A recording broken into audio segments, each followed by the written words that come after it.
We are live and direct. All right. Hey, what's up, everybody? You are tuned into Parables from the Projects podcast. I am your co-host, Mia, aka Nene from Pink Houses.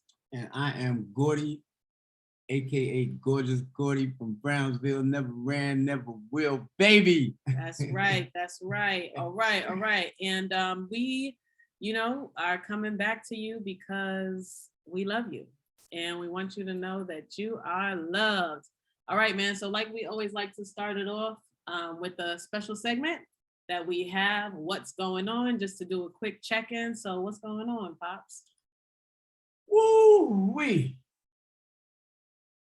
So social media, with or without it, right? So this might be for my 50 and over crew that are here, right? How did we do it? Like me and my man is still trying to figure out how you had your credit card number in your head. You had all your friends' numbers in your head. Like if you want this Dwayne number pops up in your head, boom, you dial it, you punch it in the numbers on the phone.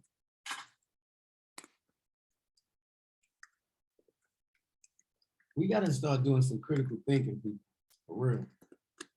We gotta start really thinking about how everything is playing out.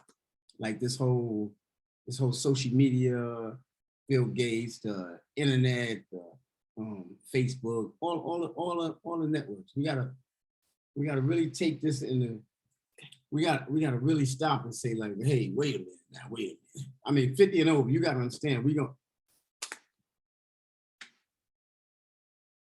didn't have all this. So we gotta really say, like, you gotta put this in some type of discipline. Like it's almost like when I want to say, it's almost like when what started, like when CDs came out. So I think like the tape deck, we used to press play and you used to have to wait for the commercial. You used to have to stop your recording, wait for the commercials to stop, but now everything is like right there. Boom, press a button, bam, bam, bam, bam, bam. Now I'm saying all this to say that I want us to figure it out together, because in my mind, no matter how many people I'm with, no matter how many people I'm around, I'm still have my own thoughts about what's going on in the world. And it's not conspiracy, it's not nothing, it's just about you, it's just about me, like and how I grew up and what I feel now, and how social media is pulling me. Like, I don't, is it a good thing or a bad thing? But let me pause for a second. You in control of whether it's good or bad. So now it's not a bad thing if you don't make it a bad thing. So if you put your bot, if you put something on that hurts people, I mean, whatever, but social media is for a connection. You know what I'm saying? It's for a connection. The good part about it is that it connects to people around the world. And now we found out that somebody in Russia is doing the same thing right now. It's got a daughter that's been to jail. Who's got a daughter, that graduated. Somebody in Russia got this same scenario going on. I've been to a jail. Right. You know what I'm saying? So everybody, and what we're trying to bring to the table is that no matter what you run into in life, like social media. I ran into social media. Now y'all grew up with social media. Well, you didn't really. You not really. Yeah. Grandmother. Yeah. Yeah. Well, millennial. I mean, there's some younger people that grew up that don't know nothing but social media. Right. They grew up at 1 year old with a phone in their hand. Right. You know what I'm saying? Playing video games on the phone. So that's a big impact, man. And what we got to understand is that if we don't look at the bad in it, if you don't look at all the bad videos and all the conspiracy theories, because they're good. They got. If you look at a conspiracy theorist, so if you look at their videos are deep. it's like it's like a real newscast.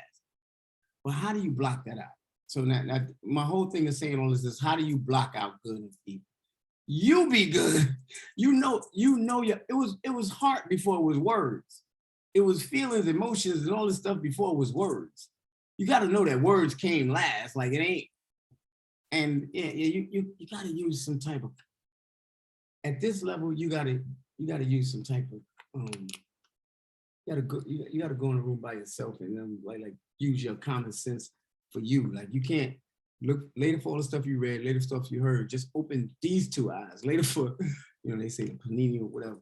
Later for your third eye. Later for all that. Open these two eyes and listen. Listen to what people are saying. Listen, man. Don't say nothing. Don't say nothing for 6 months. And just start listening and start grabbing some information, and you'll see. My point is this: we're intentional about what we believe. We're intentional about where we're going. We're intentional about, what influences us. Like I could watch a bad video and not go do a bad thing. So don't be scared of social media. I might have said all that just okay. All right. That's what's going on with Pops. So what's going on with me? Just came back off of a retreat. Shout out, that's why I got on my We Are Jesus Movement for Black Lives. Happy Black History Month. I think this is our first, episode in the month of February. So, you went on a retreat. All right, but good. Well, this is why we check in. Sometimes this is our check-in, So yep, went on a retreat with Double Love, and it was at in Cornwall, Connecticut, with the church, and it was 13 of us, and it was it was a good time. It was a good time. When for a hike, nature walk, went Black sledding.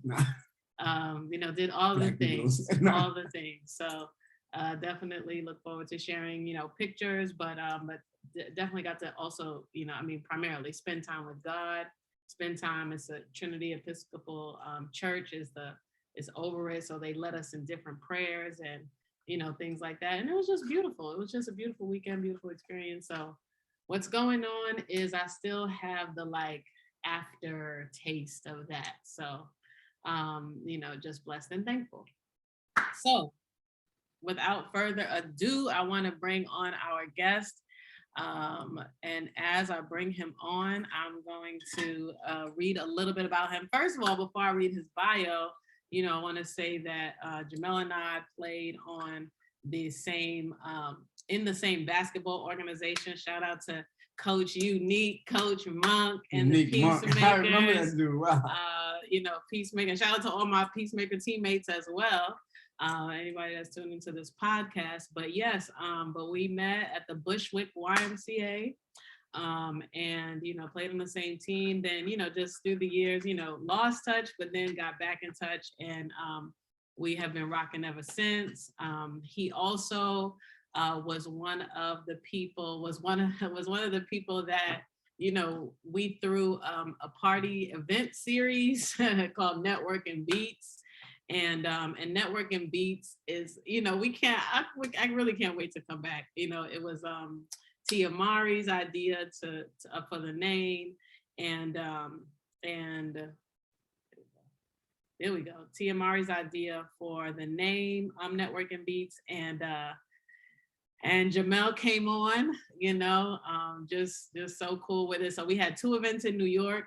We had in 2017, we had just the best events. We had a coat giveaway at a holiday party, and then All-Star Weekend 2018, we went to LA and had an event out there. So yeah, this is my guy, of course.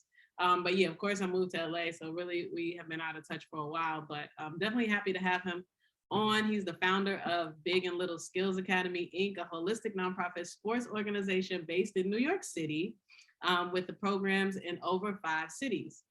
In addition, he's the CEO of Top Elite LLC, a national organization that develops and provides a platform for young student athletes to excel on and off the court. Before divulging into his all of his time into youth sports development, Jamael played professional basketball for 7 years. His professional basketball career scaled from France to Germany to playing in the NBA G League with some very well-known historical organizations. Being around some of the best players and owners of the world, Jamael acquired the skills necessary to operate within the business side of basketball, which led him to enhance his ability to switch gears and start consulting with semi-professional teams and leagues with strategic digital marketing.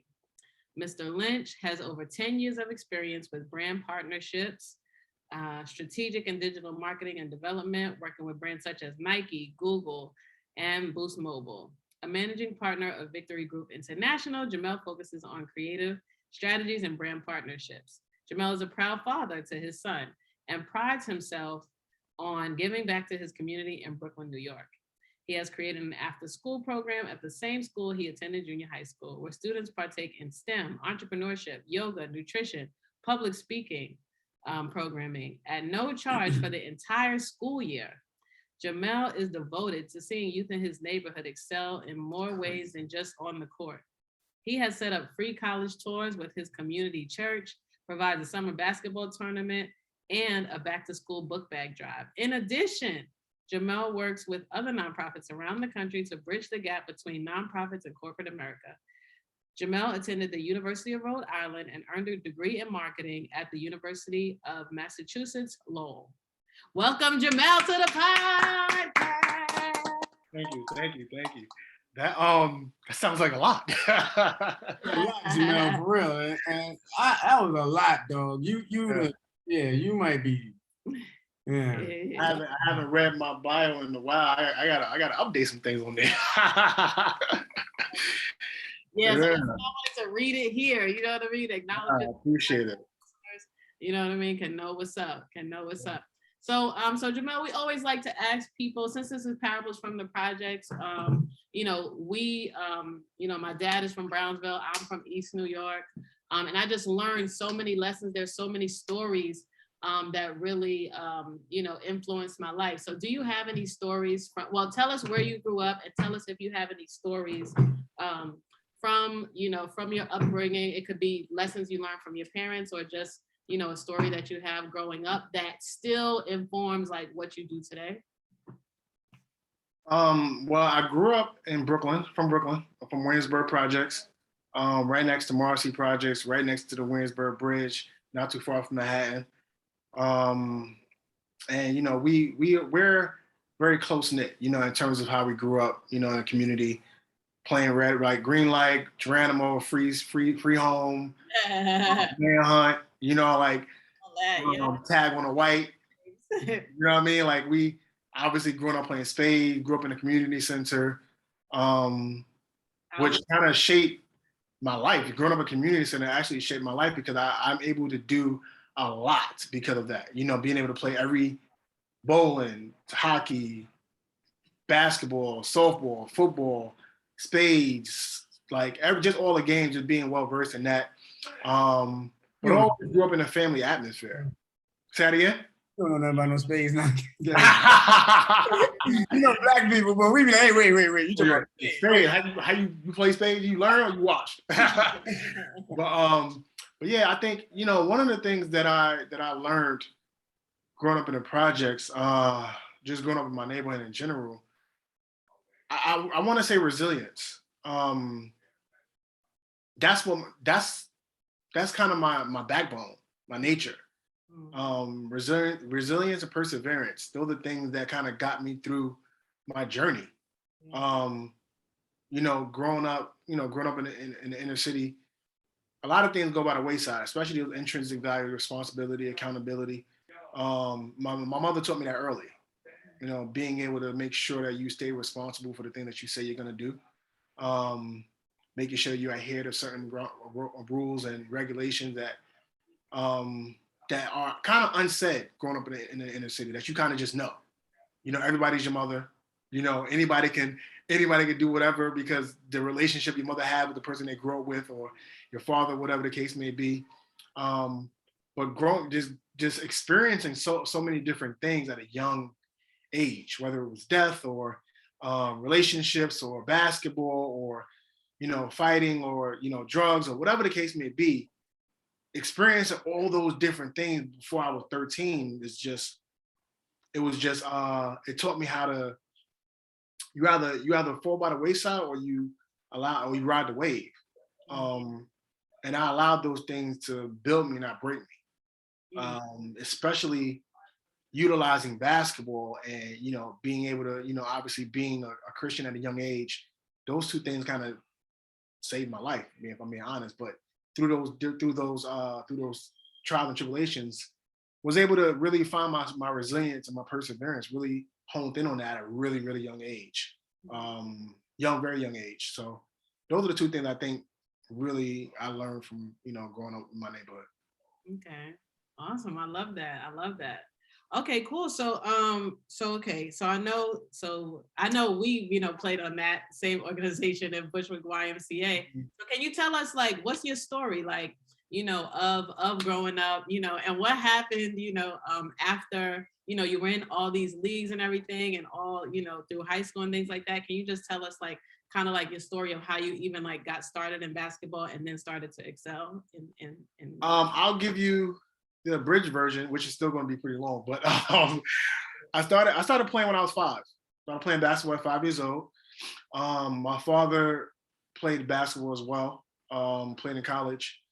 Was a neighborhood namesake, a guy that kind of was big in the neighborhood but played college basketball. I started playing I had my first organized game at 8 years old. I remember like it was yesterday. It was a neighborhood tournament, Williamsburg basketball tournament. I was 8, I was starting, and jump ball came. I got the ball in the jump ball, and I was going towards the basket, and I made it in, my first shot, made it in, boom, off the backboard. Lo and behold, I shot the ball in the wrong basket. Wow. That was my first basket in an organized tournament. So from there, I loved the game. It was my second love. My first love has always been my mother. My second love was basketball. I fell in love with it early, and I honed the skill. I was okay at 8. I got really good at 9.5, 10. Really good at. So I started playing at Riverside. Riverside is a national powerhouse organization for AAU basketball. So I started playing there at 10 years old. One of the coaches that grew up with my father in the neighborhood, he actually started coaching there. So he took me and a couple of people that was in the neighborhood the same age there to go try out and stuff like that. I was the one that made the team, me and my other guy, Ricky. We the only people that made the team. So, and I stood there from 10 through high school, playing against all the top players in the country, traveling since I was 10 years old, Colorado, Ohio, Texas, like traveling all over the country, 10, 11, to like just everywhere. Sneakers galore, bags, gear. But it was a great experience. Like that whole AAU world is amazing. Being able to travel at that young age and like being with your friends in a hotel and just having a good time, but competing at the highest level. So I've been competing at the highest level since I was 10 years old, which gave me so much confidence to know I could compete at that level. I went on to play at Bishop Loughlin, another powerhouse school in Brooklyn, private school, Catholic school, CHSAA, best league in America.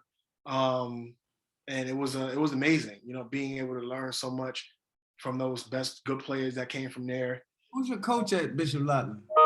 Bob Leckie and Ted Gustis. Those are my 2 coaches. Is Ted Gustis? He's from Brownsville. Gustis, coach. I seen him the other day. Yep. I knew it. Gag. I'm telling you, man. This is always something connected. Gustis, this dude coached in the 1900s. I'm telling you that. Gustis been coaching for like 40, 45 years, man. All the biggest stars. Yeah. All right, but yeah. Great guy, man. Great guy. With him, Kenny P was my coach since I was 10 years old. but yeah, went to play at Bishop Loughlin. You know, had a decent career there. Not like I wanted to have it because I had surgery my junior year in on my leg, so it kind of impeded some progress. But was able to do some things there. But after I graduated, I didn't have the schools I wanted to go to. I didn't have the interest that I had that I thought I was going to have. Had a few looks, you know, from D1 schools, but not what I wanted. So I decided to go to JUCO. I went to a junior college upstate New York called Cobleskill. And that's where things kind of like started bubbling on a whole nother level. It was all American, all region, all conference. Led my team in assists and steals and scoring. Top 25 in all statistical category. Won a championship, best school record ever. Like, so it was great. It was great there. But still a no. Still has some, you know, you have these highs and lows. That's life. You got to ride the wave. So I had some success there, but again, didn't get the schools I wanted. You know, had some D1 schools. And I've always been a person that betted on themselves. No matter what, I'm gonna bet on myself. I didn't go to prep school and JUCO out of high school because I thought I was cheating the system, if I'm being honest. I wanted to just make sure I stayed in my right class, competing against my people that I grew up with, and wanted to do it the right way at that time. But I've always betted on myself at all times. So I said, you know what? If I don't have the schools that I want, I'm just gonna sit out. You know, so I sat out the whole year, moved to North Carolina. My uncle started working, training there. But I had a really good friend of mine who played at NC State that I played against in CHSAA. So around April of that year, I started going to NC State to train, work out. I had an opportunity to go there. That was signed, still delivered. A lot of people don't know that. That was signed, still delivered. I was going to NC State, ACC, but the coach got fired. Oh man. Another hurdle. So my life has been full of hurdles I had to get over. What kind of person you are and trial and tribulation defines who you are as a person. You know, sometimes you got to go through to get to. And that's been my journey. So from there, I had to take the old school route. I need to reach out to schools. I believe in myself that much. Still to this day, even what I'm doing now on the marketing side, on the business side, I'm gonna bet on myself. I'm gonna believe in myself because I know myself. Yeah. Started calling schools from Appalachian State all the way down to West Virginia. Started calling schools. Had a lot of interest, but it was towards the end of the year. My scholarship wasn't available. I had 2 years of eligibility. People didn't really want to take that gamble. Georgetown was a school that Georgetown and George Mason was two schools that really had interest in me. But they decided to take kids that have 4 years eligibility, which I understand. You know, I understood that. I got to the University of Rhode Island. My coach, my junior college assistant coach, knew the head coach at Rhode Island. So I told him, I said, Coach, you know, I'm reaching out to Rhode Island. He said, yeah, you know, Jamael, I know the coach there. Let me reach out to him as well. He said, he called me like 2 weeks later. Hey, he loves you. Wants you to give him a call. I gave the coach a call. Long and behold, he grew up in a neighborhood that's close to mine. White guy named Jim Barron.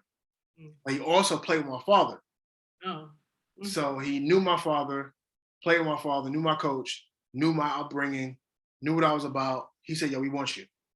So I went to Rhode Island, great experience there. Great teammates. Didn't play as much as I wanted to, but that was okay. Was gonna go there, was gonna stay there my senior year, but my mother got sick. Really, really sick. So when you play Division I basketball at that level, you travel. I mean, I seen my mother one time the whole year. And for one day, I went home December 24th, left December 25th, had to fly to Alaska. So literally seeing her one day for the whole year. And I just wasn't comfortable with that. Because like I said, she was very, very sick. So I had to make a decision to go to a smaller school, which is UMass Lowell. Had a great experience there. Got my degree in marketing. Was able to graduate, but that was a hurdle, graduating, transferring schools in terms of credits and all those different things. So I took my first semester, I took 7 classes. My second semester, I took 9. Yeesh, yeah. And then I had to take 3 summer classes to graduate for the first half of the summer, and I did it. You know, I was going to graduate. I wanted to make my mother proud. I was the first person to graduate with their bachelor's and from my family.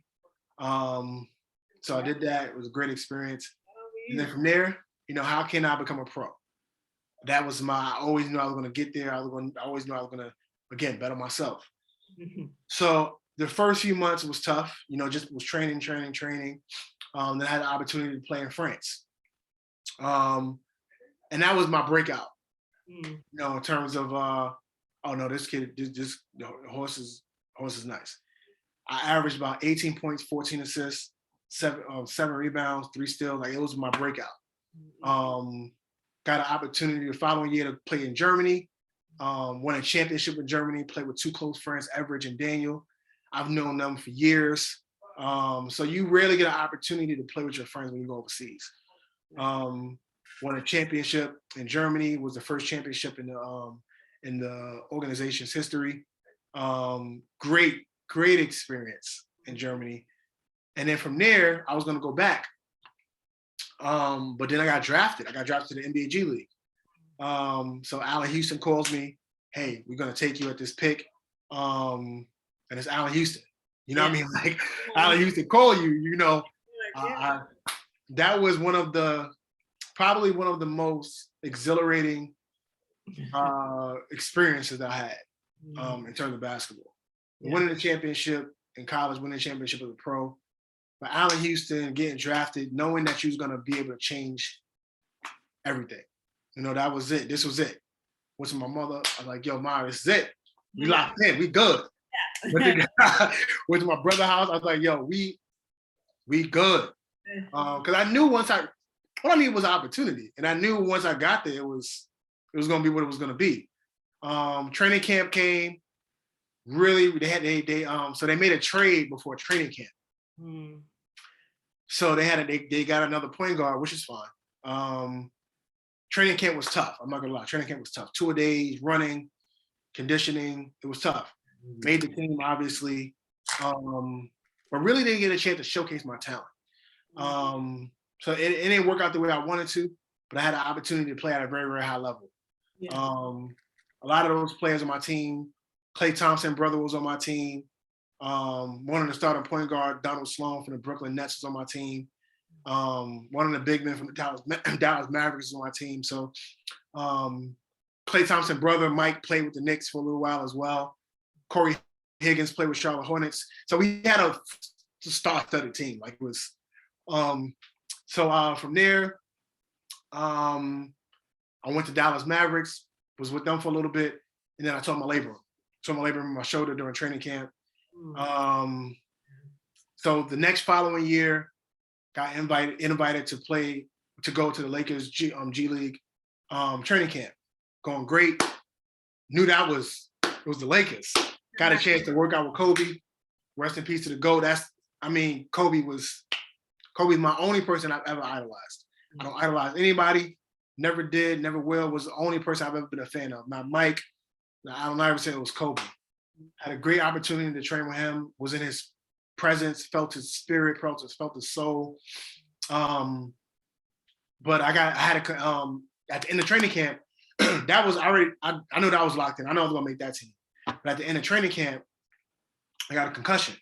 So I wasn't able to play during the games. So you have training camp for a week, and then you play 3-4 games. I wasn't able to play any of the games. So obviously that didn't work out as I wanted to. But I know one thing I always knew about myself was that if things would have went a little bit different, it would have been a different conversation. Injury has always been a big part of my journey. But it's part of the journey. Right. It's part of the story. You know what I mean? So maybe that was part of the reason maybe that's the reason. You know, maybe I was supposed to be the Moses. You know, maybe I was supposed to open up or lead the way for the kids that are coming behind me. And I was okay with that after the fact. I wasn't okay with that in the process. Right. After the fact, I was like, okay, maybe this is it. Maybe I wasn't meant to go to the promised land. Maybe I was meant to lead people to the promised land. And I was okay with that. You know, because I have some mentors, some mentees that are probably going to make it. I'm pretty sure. And I think they're going to make it more so because I didn't have me. If I would have had me growing up, different story. Like I didn't train basketball until I became a pro basketball player. That's when I started training. So this was just natural talent. This was just me hooping. So after that, I had my son, Olympus, which is my greatest creation, my greatest thing will ever accomplish. Until I have more kids. What? I said we was at the baby shower lit. Back, turn. So yeah. So we had my son and I had to pivot. So I pivoted to doing some strategic marketing, started an after school program, started a marketing company 3 years ago. I retired officially 4 years ago. And now, we're here with VGI. We work with a bunch of high level profile athletes from De'Aaron Fox to PJ Tucker to Penny Hardaway to LaMelo Ball to Mike Vick. Work with a bunch of players, doing some great strategic content development as well. And here we are. So that's the abridged version. That's the version. Yeah. What does bridge version mean? Abridged version. That's a shortening version. All right. Yeah. What's the back of your neck in the middle? What's in the back of my neck? No, what's the back of the middle of the back of your neck called? I don't know. All right, if I was to get a tattoo, ask her what it is. This is from a past story. This is a quick side note. If I was to get a tattoo, right, basically around here, where would I say I'm getting the tattoo? The back of your neck. Homeboy, my dude, yo. Well, what else could best do you call it? What else do you call it? Me and nobody says that. No. The spinal cord? I don't know. Her and her friends. Anyway, what do y'all call it? Look. Who was in the car? Anyway. Shanae. Anyway, dude, nobody calls it what they call it. What do y'all call it though? The nape, right? On the nape. I've never heard that before. Yo, this dude is awesome. This dude just said everything that I was gonna say. I've never heard that before. Look, is that like an acronym? Yes, no, I don't have one there, but is it an acronym? No. That's not the point. The point is this: that dude, you just solidified my point on her friend. Like everybody knows that's the nape. I said nobody knows that's the nape. Nobody. She said she was in a car and her friend, and they said she's like, yeah, I'm gonna do it my nape, and I was like, Mia, what you mean? What's a nape? And then her friend was like, a nape, the back of your neck. And I was like, then why you just say the back of your neck? Because he said the back of your neck. But we're not gonna go there. We're not gonna go. I'm petty. We already went there. You're gonna find out that I'm petty. I'm petty with words. But I don't know no words. But listen, what I do, did you have something to say about his story? Because his story is, we can close. We can almost close out this, because you said everything, dog. You said everything. Listen, because people think like that being from the hood, like you had to shoot somebody or you had to be able to like I'm a thug that couldn't fight, you know what I'm saying? So I got to meet a lot of people and got beat up by a lot of people, but a lot of great people. I'm not gonna say great people, but they was great to me. They was hustlers, but you know, they was big. They was trying to help back when we was growing up, we was fighting the power. We wasn't fighting the internet. We was fighting white people. You know, it was, and I'm not saying nothing about white people. I'm just saying back then we just thought every white person, you know, you talking about the 70s, you know what I'm saying? It wasn't like, we didn't know you could literally do stuff. Like we didn't know you could become somebody. It wasn't no, the future for us was like being a garbage man. Like that was the top thing to do. Yo, I'm gonna be if in my class and they say, what you want to be when you get old, you'd be like a police officer. God, you want to be a city worker. And I don't even know what put that in our heads. But anyway, you see how time has changed. Like you want to run around the world, you know what I'm saying, dog? And you from a hood, you know what I'm saying? You persevered and I get hype at this part. So I really get hyped because I wish I could. I didn't want to stop you, but I wanted to stop you like 15 times because every point you was talking about, everything you was saying is like, exactly what I believe that is gonna hit somebody somewhere else. Mhm. You know, and even if it's not on this podcast, you got to tell that same story the same way. And the bridge, however you tell it, like you from a place, and you know you use your talents, or you wasn't you ain't say you wasn't you wasn't like a rich person, right? You know you wasn't rich, you know what I'm saying, where everything was given to you, right? Or was you rich? Because rich people get, but still.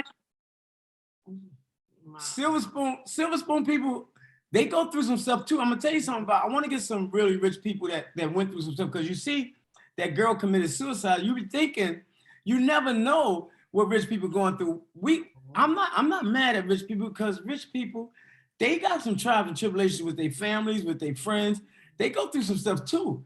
And anyway, that's another podcast. I want to talk about that one time, about how everybody's a parable. Like it don't matter. Like I'm learning now that rich people and famous people go through stuff, and we think just because they got money and fame that shouldn't bother them. But yeah, it bothers them. The cappuccino. Problems are subjective to your environment. Yo, dog, for real. But everything you said, all that you know, you went through all these camps. You went to these countries. You was in Germany. You won a championship in Germany. You from Williamsburg Project. You know what I know about Williamsburg Projects in the 70s? The motherfuckers, that's our project. They came to pink houses with guns. We had a volleyball game. It had a big rumble in 1974. So look, but the volley, so say, I know how sports is. I know I bring you around, but back then it didn't bring you all, it brought you to different neighborhoods. Yeah. The Williamsburg girls was playing our girls in a volleyball tournament at the center in pink houses. We beefing with them. The coach, something happened, a call, bad call, whatever. We beefing with them, like whatever. And all the pink houses dudes is coming there. But somebody from Williamsburg must have made a phone call, because so we beefing, the game is going on. The game about an hour. Right after the game, about 20 dudes get off a bus. Wow. Center, start fighting. We start rumping. Not me. We was real little, but we watching the bigger dudes in the hood fighting. Then one dude, we see a dude pull out a gun, and dudes got stabbed. But pink houses tough too. Pink houses was tough back. Yo, pink houses was like the 5% Nation named it Powerhouse. They changed. You couldn't even say pink houses in the 70s, early 80s. You had to call it the Powerhouses because it was full of 5%. Yeah. 5% Nation was raising us, because it was a fatherless. I don't care what nobody. It was a fatherless freaking town. And one dude had a father in the whole project, like, and his pops would take us to play baseball and basketball. But if you couldn't do that, it was rough on you. If you couldn't play basketball, you couldn't play no sports. It was real rough for you in the hood. Yeah. Real rough for you, man. So I can see. I'm telling you your story. I watch your whole. I mean, I'm watching you as you go through each. You can see it, right? You see it. I love it, man. It was beautiful. I wish we had. You know, I wish we could put this in something where people, you know, like could visually see it, like, you know, because all of us. Anyway, and he didn't go to jail, and you can imagine how much stuff you've been through. Yeah. It's been a journey. Behind the doors, like when they making them deals. Like even in Germany, like the basketball, and then you famous. You didn't even need to make the AAU team. If you was nice in the park, right? You famous in the hood, right? Yeah, man. Nice in the park, you later for being on TV. You walking through the hood, you know, when you walk in the park, they be like, oh. Yep. Yeah. So man, I wish one day I'm gonna learn how to put all this in one sentence and not jump all over the world, because I done said about 20 different talk about, but you got had to sit here and be quiet all that time, man.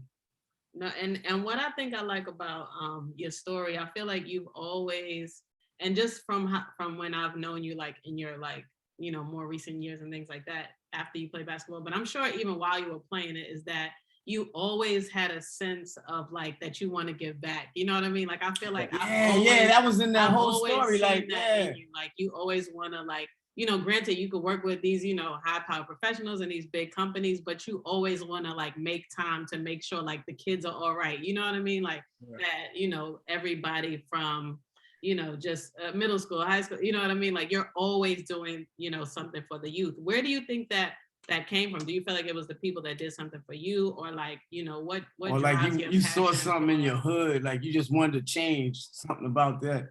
Yeah, I think it was a combination of what I seen and what I didn't see. When I was 8 years old, again, the first basketball tournament I played in was my hood tournament. And the two people that started it were from the neighborhood, because one of the younger guys, I think he was like 17, 18, got killed in the neighborhood. Very well known, amazing guy. Wrong place, wrong time situation. But the tournament started because of his death. So I knew what it did for me, and I knew the people that played with me. I know how talented they were, and some of them, played high school basketball, college basketball. But I know what outlets do for people in the neighborhood. I know what it would have did if I didn't have it. I know what direction I could have went, because a lot of my friends went that direction. I know what it means to have a mentor, because I didn't have one.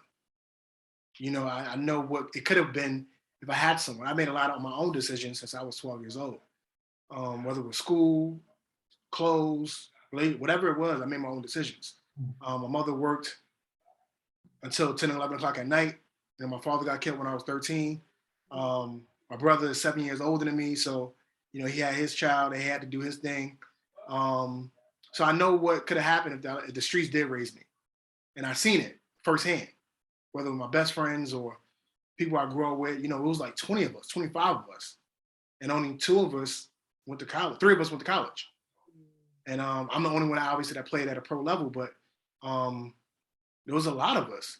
So I knew that providing these outlets, everybody can't make it to the level I made it to. It's just not going to happen. But if you are able to create an opportunity for them to indulge themselves in a space that they are interested in, management, marketing, owning a team, being a coach, working at Facebook, working at ESPN, providing those opportunities and those outlets. Designing uniforms. It's Designing uniform. There's so many different things you can do now. You think all other stuff too, yeah. Yeah, and amongst and with all kids that I grew up with, my peers, the only way we thought we was gonna get out was through basketball. That was it. I've always been smart. I've always been above, and you can ask anybody. I've always been intellectual. But none of that mattered. Basketball was my focus until I got to high school, and I understood the combination of the two. But everybody else wasn't fortunate to have that realization. I was one of. There was 2 of us that went to Bishop Lachlan out of 25 of us. Everybody else went to public school. I don't know what would have happened if I went to public school, honestly. So just, like Bishop Lachlan literally changed my life. And I was able to kind of do certain things. I kind of learned about philanthropic endeavors there, volunteering, understanding what it means to give back. So my nonprofit is my heart. I can help people with fundraising. I can work with athletes. I can do production work. I can do all these different things. Giving back is everything to me. So I do all of that to be able to give back in a higher way. The relationship I'm building, the money I'm accumulating, the thing that I'm doing is to be able to give back. And that's my biggest thing. If I can't give back to my community, if I can't give back to the people that gave to me, if I can't do and be what I didn't have, it's pointless. So that's kind of where it came from. I love that. Dope. Crazy. So to get that, like to get that even, man, to get that that fire to do that, like it's got to come from somewhere. You know what I mean? And that's what I want to. That's my main thing, is just that somebody to spark that fire, something spark that fire in you. And you can imagine how many other fires is in a hood, or even if not in hood. Like I said, now I'm starting to understand that, that perseverance and trials and tribulations come in everybody's homes. You know, it don't exclude the rich. It don't exclude the smart. It don't exclude you. You know, you just, how do you get through it? Yeah. Yeah. And then to even have a dream, like you like seem like you're on a mission, like Yeah. I'm on a mission. I've been on a mission. yeah, it seemed like somebody put it in you. You was like, I'm doing it. I'll take it. Like it was missions up to you. Like I'm gonna take this one and I'm gonna go get it. There's nothing I feel like, I literally feel like there's nothing I can't do. I don't know. I can see it. I can hear it in your voice. I'm telling you, man. That's some real. Yeah. Exude confidence in Black people and just show them that, yo, since you was a kid, like no matter what it is you do, like. And I think for me that kid is still there. You know, like I always tell people, I don't feel like I'm older or an adult. Like that kid is still there. Like he's still pushing me. He's still like, now let's do this, or let's create this, or like, all right, let's pivot. Now, you know, basketball stopped. We all knew that was gonna stop at a time. What's next? You know, all right, you got this tribulation, or then your mother passed away, or this happened, or this person died. Or, all right, what we gonna do now? You know, how can what's what we got? It's just, you know, at the end of the day, it's you versus you. So what we gonna do next? And that's where my mind has always been. You know, everybody has their moments. You have their ups and downs. That's life. You know, what are you gonna do next? How are you gonna persevere through that? You know, how are you gonna put your big boy pants on or your big girl pants on and push? Because everybody has their moments. Just don't wallow in it. Don't allow it to subdue you. Rise above it. You know, and my faith has been my crutch in everything. You know, I gave my life to God when I was 13 years old. So, you know, I always had that foundation. And that's been my rock since now. You know, it's always going to be that. So, you know, faith and knowing who you are. You know, like I said, I've always felt like there's nothing I can't accomplish. Steady, you know, I think the thing that I live by is the rock erodes at some time. You know, if you continue to drop a drop of water on a rock for continuous amounts of time for years and years, it's going to erode at some time. It's going to be indented. The levee breaks at some time. So that's what I know. I know that. You know what I mean? You got to just keep at it. And that's been me, you know? I love it. Woo. So speaking of mentors, one thing that we always like to, you know, ask our guests is, you know, we give them the opportunity to pick a person in their lives that, you know, that they can call their name. You know, we call this the Parables from the Projects Person of the Day. And so is there anybody whose name you'd like to call, you know, for making an impact on your life? And we, you know, want to give them Parables from the Projects Person of the Day. Yes, Kenny Pretlow. Who? Kenny P. Kenny P was my coach that took me from Williamsburg to Riverside. He took me from Williamsburg to Bishop Lachlan. Wow. Like I was going to Bishop Lachlan since I was in 6th grade. He had me. I was supposed to go to a Catholic school in junior high school, Mount Carmel in junior high school in Bronx. He was sending me there. It was just too far. I wasn't getting up at 6 o'clock in the morning. So, but he said, like, literally, Kenny P is the reason why I am where I am. You know, and I told him this too, but you know, like Kenny P, baby. Yeah, he literally took me out the project and put me, like, I can't say it enough. Bishop Lachlan, everyone who knows me, went to high school with me, Bishop Lachlan literally saved my life. Like it was. We know about Bishop Lachlan. Mom Jackson went to Bishop Lachlan. Yep. Like I had in I junior know, high school. I know the basketball coach still now, Kanan. Yep. Yeah, it's my man. Word up. I know the coach still now. Like I went from like a 70, I had like a 70 GPA in junior high school. My first quarter of my freshman year in Bishop Lachlan, I had a 93 average. Every year, every quarter, for four quarters, every year I was on honor roll.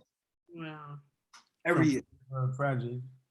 Something like I was honor society, like, and that was it was because it challenged me. Yeah. Like it literally changed me. And if you fail a class, you're gonna get kicked out. So that was also a motivator as well. Like you got How many dudes left because of that? I'm gonna tell you that. So How many nice dudes said, yo, nah, I can't do the work. we was one of the biggest, we was actually at that time the biggest freshman class in Loughlin's history. Over 350 kids. And as you know, Loughlin is not a huge school. Right. We graduated with 162 kids. If you're failing, or sometimes the curriculum is too hard, like people just go. But yeah, it literally shaped my life, man. So Kenny Pretlow, for sure. Shout out to Kenny P, man. All right, Powers from the Projects person of the day, Kenny P. Give it up. Okay, so now where can people follow you? How can people support, your nonprofit organization? Definitely. My nonprofit on Instagram is B as in boy, ALSA _. On Instagram, you can follow me J_Lynch 57. I'm producing a few shows coming up under 1 Cent Media, which is Penny Hardaway's media company. Producing about 8 shows with my partner and our production company. Dude, we gotta talk after. All right. Anyway, Yeah, so we're doing that. There's some dope things we got going on, man, that I think is gonna, really be interesting. So definitely follow me on Instagram, to see what I got coming up for sure. I got a magazine coming out, Top Elite Magazine, got a clothing line coming out in the spring. Got a great team. Shout out to my team, my interns, my brand directors, my strategic partners. So we're gonna do some dope things. So make sure you follow me on Instagram for sure. Bet. And we'll put everything, in like the captions and descriptions and all of that. Definitely. So make sure. All right, awesome. Thank you. This is your friend. How do I know, man. How do I not know we go back? We gonna talk after. We gotta do so much stuff, and we ain't got a foot in the door yet. This dude, you got a dude who just fired up, motivated, filled. Yeah. Let's get it. And you know this guy. Wow. Play ball with him in 6. I don't talk a lot. I'm about action. I'm about that action. So you'll see it after the fact. I can tell you that story was, I don't never be quiet that long. So yeah. I wanted to jump in that one, but that's what we about. That's what we about. Y'all, thank you for tuning in. Of course, make sure you share this with a friend or 2 or 3. Follow me at Mia_Hall19 on Instagram and Twitter. And I'm at Gorgeous Gordy 9, and I'm at Keep the Shape You In on Instagram, and I'm at Gordon Keelan on Facebook, and I'm on TikTok at Gordy41. All of the things. And of course, you can find everything on our website, parablesfromtheprojects.com. So we love y'all. Remember, it's all good in the hood, and we'll see you next time.